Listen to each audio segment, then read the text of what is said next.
Welcome back to the Disconnected podcast. I'm your host, Jessica, and today I'm joined by Hanan. She graduated from MTSU last spring with a dual degree in religious studies and global studies. So welcome, Hanan. Thank you for having me. Absolutely. So we'll just get right into it. We'll start with human relationships, and then we'll move on to religious relationships. So do you think that having friendships and relationships, or in general being social, is an important aspect of human life? Yeah, I really do. If you had asked me like maybe 2 years ago, I'd be like, I don't know. But I think with the pandemic, it's really kind of being isolated and how that doesn't feel normal. At least maybe that's just me, but I feel like most people like having a sense of community, having people that, being by yourself can be a pretty tough experience depending on your situation. But also just like historically, we have always been part of groups, communities, and found our identity through those groupings. So I think that it's definitely a huge part of human life. Yeah, definitely. So how did you meet some of your closest friends? Most of my closest friends I met in school. I think school has been like the biggest location that I've met my closest friends. Whether that was here in the US or abroad in Japan, proximity makes a really big difference with the types of friendships that you gain and how much time you spend around each other and how much you get to know each other. So Yeah. And so you mentioned you have gone to Japan. So I'm assuming you've maintained long distance friendships and relationships. So how did you stay connected with those people, whether it's your family or different friends that you've had? yeah, like with long distance friendships with when I went to abroad and like all of us going back to our respective countries and all that stuff. So the internet was like our biggest way of connecting, especially like that was around COVID. So we would just FaceTime each other and just like catch up weekly, and like we would send each other memes through like our social media, and we would see their posts and we would just kind of catch up that way. And the same is kind of similar to family. I have family that lives in Ethiopia. A lot of my family lives there. That's where a lot of my family comes from. So long distance is often, because they're a bit older, we mainly just call. We call them or FaceTime them. And that's kind of how we stay connected. And it's been pretty consistent, I would say, on both aspects. So you think that technology in general like helps you maintain relationships? Yeah, I think especially if they turn a long distance. I think if they're like closer to me, I'm not as focused on engaging through technology or just like kind of just saying, hey, do you want to hang out like on this day, instead of FaceTiming as often as I would if they were, not near me. So yeah, I think it definitely helps a lot with maintaining relationships. If you keep up with relationships only over technology, do you think that they almost have less depth or they tend to fade out more often than relationships where you're in person and you're seeing the person a lot? Yeah, which is kind of like weird to say, but yeah, it does, because you kind of have this experience with the person and then you kind of are separated and there's not really a way like you can gain new experiences, but it seems kind of like the same thing every time, where it's like, well, how are you doing, and like all this stuff where they're not really a part of it, so it's kind of it becomes more distance. Like that group, we don't FaceTime as often as we did when we initially left Japan. So like that just kind of happens over time because we're talking about the same things over and over again, and we don't have new memories to talk about or to create together unless it's over online or on the internet. Yeah. Do you find it difficult to get to know someone that you have only met online? And is it difficult to like build a sense of trust with them? Yeah. When I feel like the internet, everyone has a certain persona that they kind of dawn on, like you're maybe more, you speak your mind more when you're on the internet, and there's other things that go into that. Or maybe the opposite, maybe you just want to like hide and not interact with people. So it's just kind of, you see a little bit of people. And for me, I strongly believe that. And I think that all the like purely online relationships that I've had have been very surface level, mainly just having like meeting points of interest, that like keeping it at that, not really like garnering an actual relationship with the person. So yeah, I think it's definitely different and very difficult to build trust. Yeah. Can you tell me about your religious beliefs? this is the question I got the most tripped up on. I was like, I don't even know what I want to say. I had to describe my religious beliefs. I would have to say that I do believe that there's a higher power, but I often struggle with the ramifications of organized religion, so I kind of keep to myself. That's the best answer I came up with. I don't know if that is accurately, if that answers that question to the fullest extent, because I was like, I don't even know. I mean, I know I'm a religious studies major, but I was like, that did not help me. It made me question more things. I was going to say, that might make it more difficult. Yeah, I was like, wait. So you're telling me that this is like seeing all these different religions, and then also saying that they're all kind of similar but very different, and then also there's like politics in this stuff. So I'm just like, no, thank you. Yeah. I'm just gonna chill over here and do. I usually this is so cliche, I guess, but I view myself a lot more spiritual than religious, and the idea that I don't go to church every Sunday or have those very the organized religion's view of like what a religion is. So it's very individualistic for me. Yeah, that's interesting. So do you subscribe to a certain religion, like one of the bigger world religions? Or do you sort of, like you said, just sort of, you have your own beliefs and then you don't really take part in one of the big religions? I would say the closest, I think this also has to do with my family background. If I were to pick which one of the like Abrahamic or major religions I would closely subscribe to, I would have to say it would be Islam because of my own family background. But I think that has to do more so, and I think this kind of answers one of your later questions, how prayer is very much a sense of meditation, especially with Islam mysticism, specifically like Sufism, how it's like very different in how you view your relationship with God, how it's very close and individualistic in a way, but you're still part of a community. But I just know my past experiences before, like in high school, I went to a Christian school and I was like Christian for a majority of my childhood. Those negative experiences kind of like made me turned off to the idea of going to church or going to a mosque. I was like, I'm not going to let anyone tell me what I should and shouldn't believe.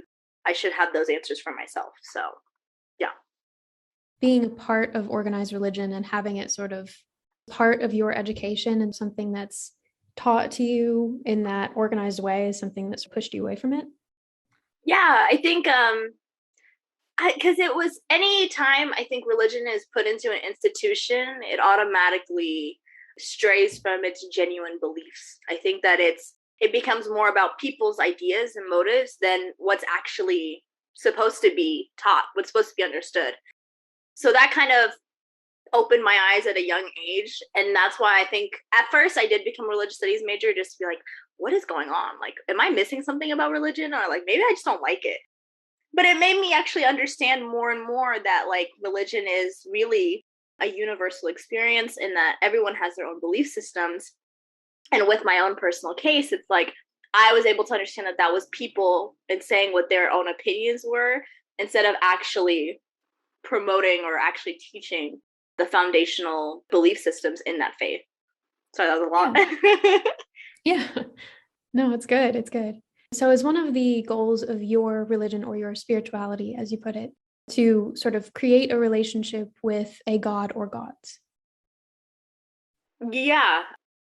Because I go back and forth where I'm like, oh, God, but I'm also like the universe. But in both cases, it is a relationship where you give and you take. There's a certain level of respect and that balance between me and the greater, being. So I would want to create a relationship to be closer to God, but I also know that in my own spiritual thinking, I'm already close to God. It's just a matter of maintaining a relationship, if that makes sense. Yeah, it does. So do you think that your relationship with God is similar to relationships that you have with other people, or is it fundamentally different than having a relationship with a person?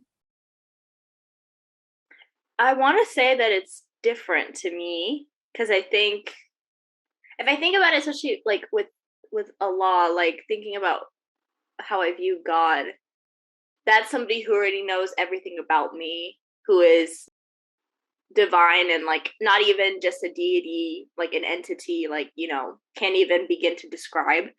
So that makes it, that's not, to me, there's similarities in like having to nurture a relationship, but also it's different with like the starting point, I guess. I would take a long time for somebody to get to know me as well as I feel like God knows me. So Do you think there's ever a point where you can get to know God to that sort of depth that, I mean, I'm not sure if you believe that you yes. can get to know everything about God, or if there's just, you can never know everything about God. I don't think, because yeah, some people will be like, oh, well, you can never truly know God. And I'm like, well, I feel like sometimes we make it difficult for ourselves and maybe we try to look for something that isn't there or try to make something more complicated than it is rather than just letting it be. I think that there is definitely a chance to know God. And the only reason I know that is my grandfather, I'll make this short. He was like an imam and like has been religious his whole life. And the way he would talk to God and the way he would pray and the things that he would, and I don't know, because even it baffles me and I'm like, I don't even know any religious textbook that I could use to like explain this, but like I felt like he was so close to God that if he asked for something, God would do it. There were certain instances that I was just completely like, are you serious right now? Like this is happening? Like you just prayed about it and it happened. And he was like, yeah.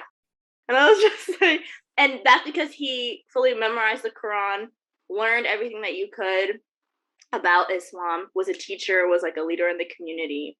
And seeing him in the way that he carried himself and hearing stories like that really was like, okay, this is something, this is not just like some person telling me that there's God out here. Like this is literally my grandfather who's like, yeah, like that's how close of a connection I have to that idea. So I think that there is, but also that might look different for everybody. Maybe it's not the same as it was for him. Maybe there's not really a right way to do it, but I don't know. We'll see. Yeah, that's an amazing story. Do you think that we can, in a way, get the personality of God wrong if we sort of project our own ideas and own beliefs onto Oh God? yeah. Oh yeah.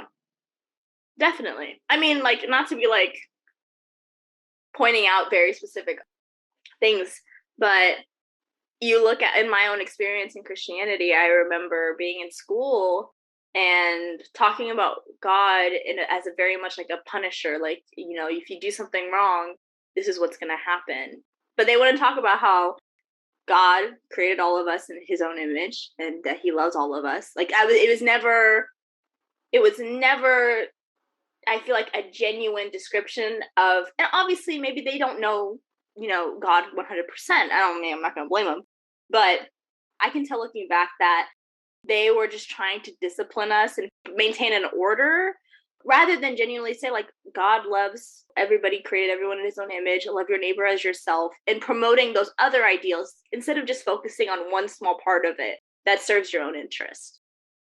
So yeah.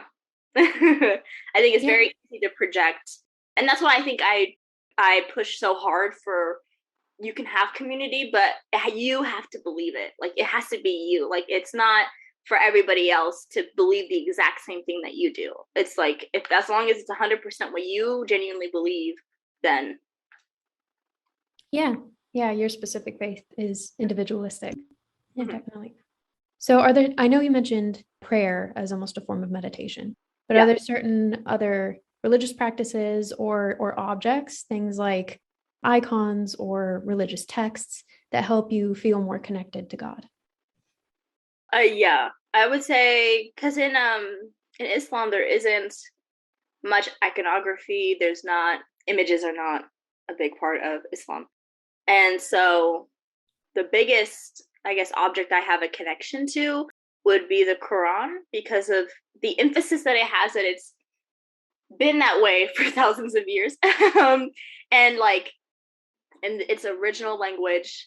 Now, obviously, mine is translated to English, but that kind of weight that it carries, and the idea that this is like the word from God, it makes me feel very connected to spiritual beings, and it makes me very mindful of that object. Like I just moved recently and I put that in like a whole nother box. I was like, I'm gonna put this in this little thing. I'm gonna keep it safe. I don't want to be disrespectful. And like I had all this moving stuff, and then I made sure that my Quran was on the top of everything and wasn't like beneath anything or like being on top of some, like it was just there. Like I made sure it was had a designated spot, because to me that is my connection. That is the word of God. Yeah. So it's almost like grounding in a way. Like that's almost your anchor. Yes. So has your religion, your relationship with God shaped the way that you interact with other people, your community? Oh yeah, because I had a period right when I came to MTSU and I left my Christian school, and I was just like, and in religious studies we call it anomie. You're in a state of anomie, which is basically where you don't have a belief system, and then you kind of become resentful, you question everything, you doubt yourself because you don't have anything to hold on to. You're like, what is life? Why am I here? What's my purpose? You know, you don't have something that you can say, oh, this is what it is. This is something I believe, because my whole belief system was just shattered. And so through religious studies and learning about other religions and finding out, you know, what worked for me, this sounds repetitive, but it grounds me and it reminds me of like my scope in the world. What am I here for? And how do I treat other people? You know, like everyone, I view that like if God created everyone in his image, every interaction that I have with somebody, I have to treat them like I'd be like it might sound weird, but like we are from the same thing. And there's no like I'm better than you or I'm better than this. Like I view everybody on an equal level, and I don't judge. I try not to gossip, but sometimes that just happens. But you treat others the way you want to be treated, and having that belief system really helped me have more hope in life. Helped me feel like I had a genuine purpose, like I'm going somewhere. I'm not just here for no reason. So yeah, that kind of has helped change the way I walk in this world and how I treat other people. Yeah, definitely. So you said that looking at people as created by God. So do you think that that almost elevates them in a way, being like you are viewing them as in a measure being holy? Yeah, I guess so. I think it definitely parallels, because in accordance to me following the religious text, I am treating them the way I would want to be treated, and therefore we are all creations of God. So I am no saint by any degree, but I do my best to treat everyone with a bit of, you know, understanding, a bit more patience than I would probably like 2-3 years ago, because I probably would just not care and just go on my merry way, and I'd be like, you're just a person. I don't care. So does that make sense? Yeah, it does. You put more intention into treating people with kindness. Yeah, it's like, you know, it's not so cliche, but like think before you speak kind of thing. Before I did not care. I was like, if I don't like you, I don't like you. And I don't really have time to care. But now I just have a little bit more patience, and just like, you know, if people treat me a certain way, I'm like, you know what, you're just having a bad day. I'm just gonna, I understand, or like try to not take it too personally, because you never know. Yeah, absolutely. So do you think that forming long distance relationships in some ways parallels forming relationships with God or a relationship with God? Yeah. I was thinking about, for example, when I went to Japan, I had these friends and we had this isolated experience together, you know, like an experience that like only us could have had during this specific time in this specific place, which you could easily like align with having encounters with God, where you see miracles or you see a very specific thing and you're like, that was like me and God. And maybe you don't have that anymore. So like when I went back to US and it was just us contacting over text, it's like a long distance thing where maybe we can't experience that exact same thing again, but still wanting to have a relationship. I think that that can align and say like you don't see that again, or that happened, and then you're like, okay, well, I know you're out there, so let's have a certain kind of praying, and having that can feel like a long distance relationship. It's just kind of like, so this is what's been going on, and you catch them up, and all that stuff. And then obviously there's like a different level of, depending on your belief system, of like God already knows what's happened, what is happening, and what is going to happen. But I think on a basic level, yeah, I think it definitely, there are a lot of parallels in forming relationships with spiritual beings because it is far away. You can't physically see them. Do you think that makes it more difficult to have that relationship or even believe in God because you can't see God? Yeah, but personally, because I'm that was mainly from just a religious studies perspective in most faiths. But if you go back to like, and this might connect into technology, but like technology has been a really, and not just like the internet, but like how as a civilization we have evolved and changed, and with that religion has changed. I think that if you go back to early, like before Zoroastrianism, there were faiths that were considered magic, but they would look at nature and they would be like, that's God. And I really love that idea because I see that all the time. When you see a sunset and you're like, that's way too pretty to be an accident. That's way too, good to be like some random chemicals in space, exploding. Like there has to be something more. I think that should be something that we think about, because if you believe God created this world and it's a beautiful thing and there are certain things that you just can't explain, and I've tried, I was like, so long, I was like, maybe God doesn't exist. And I was like, no, I can't explain that. So yeah. Yeah. Do you think in a way it makes it more difficult to believe in God because we have this technology, because we have so many answers at our fingertips, and because we have so much evidence of different things in the world that people in history, they didn't know, like animals in the ocean, they couldn't see that, but now you can look up pictures. So do you think that in a way it makes it more difficult? Yeah, I think because going back to what I said, like it makes it more complicated than it needs to be. And obviously there's nothing wrong with doing research. There's nothing wrong with coming up with arguments. If you want to disagree with something and have a talk about it, like that's everyone is free to their own opinion. But I think that things with our standards have changed, and us as people, we lose sight of the bigger picture and what life is really about. And we get caught up in our daily things. We get caught up in our own fears and our own superstitions, that we don't take a moment and just look at a sunset and just go, okay.